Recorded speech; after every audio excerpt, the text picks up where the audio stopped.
అదే RTV app వార్తల్ని క్షణాల్లో చదివే అవకాశం ఉంటుంది. ఒక న్యూస్ పేపర్, ఒక టెలివిజన్ ఛానల్ మీ చేతుల్లో ఎప్పుడూ ఉంటాయి.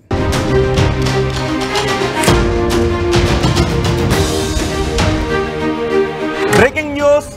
ఎస్ఎల్బిసి రెస్క్యూ ఆపరేషన్ లో కీలక పరిణామం చోటు చేసుకుంది. మరొక కార్మికుని ఆచూకీ తెలిసింది. ఫిబ్రవరి 22వ తారీఖున జరిగిన ప్రమాదంలో 8 మంది కార్మికులు ఎస్ఎల్బిసి సొరంగంలో చిక్కుకుపోయారు. అప్పటి నుంచి రాత్రి పగలు 24 అవర్స్ అక్కడ రెస్క్యూ ఆపరేషన్స్ కొనసాగుతూ ఉన్నాయి. రోబోలను కూడా లోపలికి పంపించారు. ఎన్నో బృందాలు లోపలికి ఆ ఎస్ఎల్బిసి సొరంగంలో 14 కిలోమీటర్ల దూరంలో ఎస్ఎల్బిసి సొరంగం ముఖద్వారం దగ్గర నుంచి 14 కిలోమీటర్ల దూరంలో రెస్క్యూ ఆపరేషన్స్ కొనసాగుతూనే ఉన్నాయి. ప్రాణాలకు తెగించి మరి రెస్క్యూ సిబ్బంది ఆ ఆపరేషన్స్ని కొనసాగిస్తున్నారు. ఇప్పటి వరకు కేవలం ఒకరి ఆచూకీని మాత్రమే కనుగొనగలిగారు.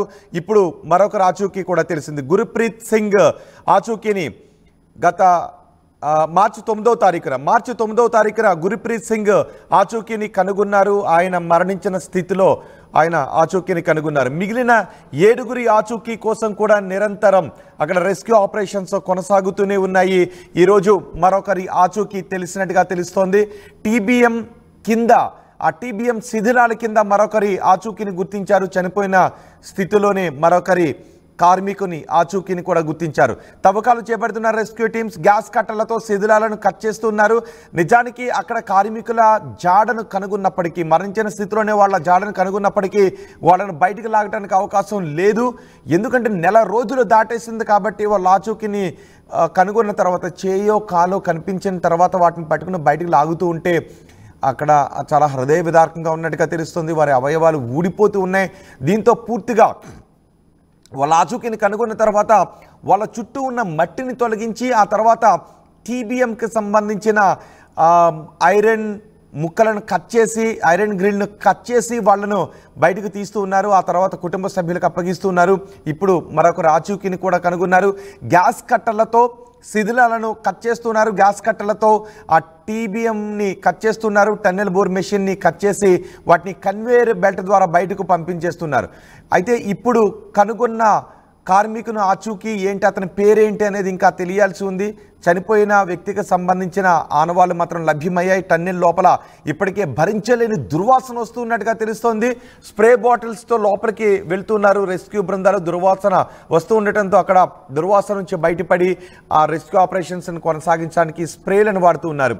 మినీ హిటాచీతో అక్కడ తవ్వకాలు జరుపుతున్నారు. ఒక చిన్న ప్రొక్లైనర్తో అక్కడ తవ్వకాలు జరుపుతున్నారు. పెద్ద ఎత్తున మట్టి కూరుకుపోయింది. అక్కడ మట్టిని ఒక చిన్న ప్రొక్లైనర్తో తవ్వి ముందుకు వెళుతూ ఉన్నారు. ఇప్పుడు మరొక కార్మికుని ఆచూకీ తెలిసిందని చెప్తున్నారు. అయితే అతను పూర్తిగా బయటకు తీసిన తర్వాత కానీ అతని పేరేంటి అనేది తెలిసే అవకాశం లేదు.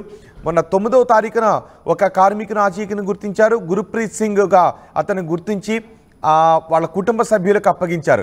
ఫిబ్రవరి 22వ తారీఖున ఈ ప్రమాదం జరిగింది. నెల రోజులు దాటినప్పటికీ ఇంకా అక్కడ రెస్క్యూ ఆపరేషన్ కొనసాగుతూనే ఉంది. ఇప్పుడు మరొకరు ఆచూకీ తెలియడంతో ఇంకా 6 మంది జాడ తెలియాల్సి ఉంది. ఇప్పుడు ఒకరు ఆచూకీ తెలిసింది. అతన్ని కూడా బయటకు తీయటానికి, ఆ కార్మికుని దేహాన్ని బయటకు తీయటానికి ఇంకా మరికొన్ని గంటల సమయం పట్టే అవకాశం ఉంది అని తెలుస్తోంది. మా ప్రతినిధి మణికంఠ ఉన్నారు పూర్తి సమాచారం అందించడానికి. మణికంఠ, ఇప్పుడు మరొకరి ఆచూకీ తెలిసినట్టుగా తెలుస్తుంది. అతను పూర్తిగా ఆ కార్మికుని దేహాన్ని పూర్తిగా బయటకు తీయడానికి ఎంత సమయం పట్టే అవకాశం ఉంది? రోహిత్, ఎస్ఎల్బిసి ఘటనలో మాకు కీలక ముందడుగు పడిందని చెప్పవచ్చు. ఎందుకంటే ఎస్ఎల్బిసి ఘటనలో ప్రమాదం జరిగిన తర్వాత లోపల చిక్కుకుపోయినటువంటి 8 మంది ఆచూకీ కోసం నిరంతరం ప్రయత్నిస్తున్నటువంటి నేపథ్యంలో ఏదైతే ఈ నెల 9వ తేదీన ఒక మృతదేహం బయటికి రావడం జరిగింది. అది గుర్ప్రీత్ సింగ్ గా గుర్తించడం జరిగింది. ఆ తర్వాత మిగతా 7 కోసం కూడా నిత్యం అన్వేషణ కొనసాగుతూనే వస్తుంది. ఈ రోజుకు 32వ రోజు. ఈ రోజు వరకు కూడా లోపల ఉన్నటువంటి మిగతా 7 మందికి సంబంధించిన ఆచూకీ కోసం నిరంతరంగా రెస్క్యూ టీమ్స్ అన్ని కూడా శ్రమిస్తున్నటువంటి నేపథ్యంలో ఈ రోజు తెల్లవారుజామున మరొక వ్యక్తికి సంబంధించినటువంటి ఆనవాళ్లు బయటపడ్డాయి. లోపల ఏదైతే పేరుకుపోయినటువంటి ఆ మట్టి బురద అంతటిని కూడా మినీ ఇటాచీ సాయంతో తవ్వకాలు జరుపుతున్నటువంటి నేపథ్యంలో తవ్వుతున్నటువంటి సందర్భంలో ఒక్కసారిగా భారీగా దుర్వాసనతో పాటు ఒక మనిషికి సంబంధించినటువంటి ఆనవాళ్లను అక్కడ రెస్క్యూ టీమ్స్ అన్ని కూడా గుర్తించడం జరిగింది. ఈ నేపథ్యంలో అక్కడ ఉన్నటువంటి ఆ మృతదేహాన్ని బయటికి తీసుకొచ్చే పనిని ప్రారంభించారు. అక్కడ పూర్తిగా పెద్ద ఎత్తున, ఎందుకంటే దాదాపుగా 32 రోజులు గడుస్తున్నటువంటి నేపథ్యంలో అక్కడ లభిస్తున్నటువంటి ఆ మృతదేహానికి సంబంధించి కూడా భారీగా బ్యాడ్ స్మెల్ వస్తున్నటువంటి పరిస్థితి. ఈ నేపథ్యంలోనే లోపలికి స్ప్రే బాటిల్స్ ని కూడా రెస్క్యూ టీమ్స్ అంతా కూడా తీసుకెళ్లిపోయారు. ఎందుకంటే అక్కడ భరించలేని దుర్వాసన వస్తున్నటువంటి నేపథ్యంలో వారంతా కూడా పనులు చేయడానికి కొంత కష్టమైనటువంటి పరిస్థితి. ఆ అవశేషాల కింద భాగంలో కూడా పడిపోయినట్టుగా తెలుస్తుంది. మనం చూసాం మొదట్లో ఏదైతే 9వ తేదీన ఎవరైతే గుర్ప్రీత్ సింగ్ కు సంబంధించినటువంటి మృతదేహాన్ని గుర్తించినటువంటి నేపథ్యంలో అప్పుడు దాదాపుగా 24 గంటల కంటే ఎక్కువ సమయం పట్టింది అక్కడ గుర్ప్రీత్ సింగ్ కు సంబంధించినటువంటి మృతదేహాన్ని బయటకు తీయడానికి. పూర్తిగా టీబీఎం మిషన్ కు సంబంధించినటువంటి ప్లాట్ఫామ్ ఏదైతే ఉందో అదంతా కూడా గుర్ప్రీత్ సింగ్ మృతదేహంపై పడి ఉన్నటువంటి నేపథ్యంలో అక్కడ గ్యాస్ కట్టర్ల సాయంతో పూర్తిగా ఏదైతే టీబీఎం మిషన్ కు సంబంధించినటువంటి ప్లాట్ఫామ్ అంతా కూడా తొలగించిన తర్వాత దాదాపుగా 24 గంటల పై సమయం అంతా కూడా కష్టపడిన తర్వాత గుర్ప్రీత్ సింగ్ బాడీని బయటకు తీసుకురావడం జరిగింది. ఇప్పుడు ఏదైతే లోపల మరొక మృతదేహం కనిపించిందో ఆ మృతదేహం ఎవరిదనేది కూడా పూర్తిగా గుర్తించలేనటువంటి పరిస్థితి. ఎందుకంటే గుర్ప్రీత్ సింగ్ మృతదేహం లభించినటువంటి సందర్భంలో అప్పుడు 15 రోజులు మాత్రమే గడుస్తుంది. 15వ రోజు గుర్ప్రీత్ సింగ్ కు సంబంధించినటువంటి ఒక చేతి ఆనవాళ్ళను గుర్తించారు. ఆ చేతికున్నటువంటి కడియాన్ని, ఆ చేతికు ఉన్నటువంటి ఉంగరాన్ని బట్టి పూర్తిగా లోపల చిక్కుకుపోయినటువంటి 8 మందిలో ఎవరికి ఈ రకమైనటువంటి కడియం, ఈ రకమైనటువంటి ఉంగరం ఉంటుంది అనేటటువంటి విషయాన్ని కొంత వారంతా కూడా ఎక్స్పెక్ట్ చేసి గుర్ప్రీత్ సింగ్ గా గుర్తించడం జరిగింది. ఆ తర్వాత పూర్తిగా మృతదేహాన్ని బయటికి తీసిన తర్వాత మృతదేహం పై ఉన్నటువంటి ఆ డ్రెస్ కావచ్చు, మిగతా వాటిని చూసిన తర్వాత అక్కడ ఉన్నటువంటి అధికారులు కావచ్చు, అక్కడికి చేరుకున్న గుర్ప్రీత్ సింగ్ కుటుంబ సభ్యులు కూడా మృతదేహాన్ని కొంత గుర్తుపట్టారు. సో ఆ రకంగా అయిపోయింది. ఇప్పుడు 32వ రోజు గడుస్తున్నటువంటి నేపథ్యంలో ఆ మృతదేహాన్ని గుర్తుపట్టలేని స్థితిలో ఉందంటూ కూడా రెస్క్యూ టీమ్స్ అని కూడా చెప్పుకొస్తున్నటువంటి పరిస్థితి. పూర్తిగా కుళ్ళిన దశలో ఇప్పుడు ఆ టన్నెల్ లోపల కలుగుతున్న అడ్డంకులేంటి? ఇప్పుడు గుర్తించిన కార్మికుల్ని బయటికి తీయడానికి ఇంకా చాలా కొన్ని గంటల సమయం పట్టే అవకాశం ఉందా? ఎగ్జాక్ట్ గా ఖచ్చితంగా కొన్ని గంటల సమయం పట్టేటటువంటి అవకాశం ఉందనే మనకు రెస్క్యూ టీమ్స్ అన్ని కూడా చెప్పుకొస్తున్నటువంటి పరిస్థితి. ఎందుకంటే పూర్తిగా అక్కడ పేరుకుపోయినటువంటి మట్టి బురదనంతా కూడా ఇటాచీల సాయంతో తవ్వకాలు జరుపుతున్నటువంటి సందర్భంలో ఒక్కసారిగా మృతదేహానికి సంబంధించిన ఆనవాళ్ళు బయటపడ్డాయి. కాబట్టి అక్కడ పూర్తిగా టీబీఎం మిషన్ కు సంబంధించినటువంటి అవశేషాలన్నీ కూడా అడ్డంకిగా మారినటువంటి నేపథ్యంలో ఇప్పటికే కొన్ని టన్నుల మేర టీబీఎం మిషన్ కు సంబంధించినటువంటి విడి పరికరాలన్నింటినీ కూడా గ్యాస్ కట్టర్ల సాయంతో కట్ చేసి బయటికి తరలిస్తున్నటువంటి పరిస్థితి. పూర్తిగా లోపలంతా కూడా ఆ మట్టి బురదనంతా కూడా కన్వేయర్ బెల్ట్ ఆధారంగా బయటకు పంపిస్తున్నారు. సో ఇప్పుడు అయితే అక్కడ మాకు ఒక మృతదేహం కనిపిస్తుందో అదంతా కూడా ఇంకా మట్టి లోపలే కూరుకుపోయి ఉన్నట్టుగా కూడా rescue teams చెప్పుకొస్తున్నారు.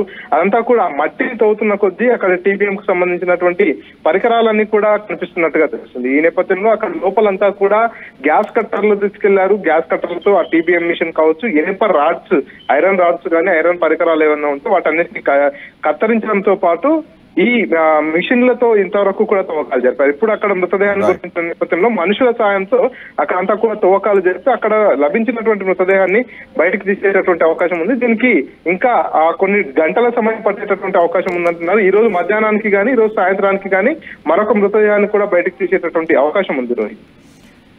Right Manikanta, SLBC సొరంగంలో కార్మికుల కోసం ఇంకా రెస్క్యూ ఆపరేషన్స్ కొనసాగుతూనే ఉన్నాయి. గత నెల 22వ తారీఖుని ప్రమాదం జరిగింది. నెల రోజులు దాటింది, ఇంకా 6 మంది జాడ తెలియాల్సి ఉంది. మొన్న 9వ తారీఖున ఒక కార్మికుని జాడ తెలిసింది. గుర్ప్రీత్ సింగ్ అతన్ని గుర్తించారు. అతన్ని గుర్తించిన తర్వాతే అతను పూర్తిగా బయటకు తీయటానికి, అతని దేహాన్ని పూర్తిగా బయటకు తీయటానికే కొన్ని గంటల సమయం పట్టింది. ఆ తర్వాత ఆ కార్మికుని దేహాన్ని కుటుంబ సభ్యులకు అప్పగించారు. ఇంకా రెస్క్యూ ఆపరేషన్ 24 గంటలు 24 అవర్స్ అక్కడ చేస్తూనే ఉన్నారు. ఇప్పుడు మరొక కార్మికుని ఆనవాళ్ళు గుర్తించినట్టుగా తెలుస్తుంది. గుర్తించినప్పటికీ కూడా అతను బయటకు తీయటానికి మరికొన్ని గంటల సమయం పట్టే అవకాశం ఉంది అని తెలుస్తోంది. లోపల అతను మట్టిలోనూ టీబీఎం ఆ శిథిలాల కింద కూరుకుపోయి ఉండటంతో టన్నెల్ బోర్ మెషిన్ని గ్యాస్ కట్టలతో కట్ చేస్తూ ఉన్నారు. కట్ చేసి చుట్టూ ఉన్న మట్టిని తొలగించి అతన్ని బయటకు తీసి ఆ తర్వాత మాత్రమే కుటుంబ సభ్యులకు అప్పగించే అవకాశం ఉంటుంది. ఇప్పుడు మరొకరి జాడ తెలియడంతో ఇంకా 6 మంది ఆ లోపల ఎక్కడ చిక్కుకుని ఉన్నారు అనే విషయం పైన రెస్క్యూ ఆపరేషన్ కొనసాగుతూనే ఉంది. కానీ ఇప్పుడు ఒకరిని గుర్తించినప్పటికీ అతను బయటకు తీయడానికే మరికొన్ని గంటల సమయం పట్టే అవకాశం ఉంటుంది. మిగిలిన 6 మంది జాడ తెలియడానికి కూడా ఇంకా కొన్ని రోజుల సమయం పట్టే అవకాశం ఉంది అని తెలుస్తోంది. మీ సివిల్ సర్వీసెస్ కలను సాకారం చేసుకోవడానికి Vishnu IAS Academy general studies prelims cum mains batch, anthropology, sociology, PSIR optionals April 21న ప్రారంభం. Join Vishnu IAS Academy, fulfil your dreams of serving nation.